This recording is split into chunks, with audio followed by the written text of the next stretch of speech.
नमस्कार मंडळी, आजचा माझा हा व्हिडिओ माझ्या मनाच्या खूप जवळचा आहे. हिवाळ्याची थंडगार रात्र होती.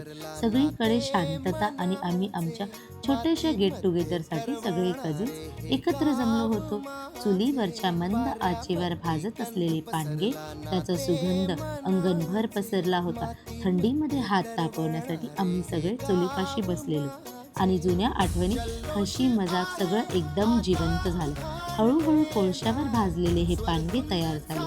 त्यावर ओतलेलं तूप, सोबत लसूण चटणी, शेंगा चटणी आणि कोरडे बेसन. पहिला घास घेतल्यावर खरंच वाटलं, हा स्वाद आयुष्यभर लक्षात राहणार आहे. त्या रात्रीचं उबदार वातावरण, कुटुंबाची साथ आणि हिवाळ्यातील घरगुती पानग्यांचा अप्रतिम स्वाद, आहाहा! अशा साध्या क्षणांमध्येच तर खरी मजा आणि खरं समाधान लपलेलं असतं. तुम्हीही हिवाळ्यात असं काहीतरी नक्की करून पहा. थँक यू भैया आणि वहिनी.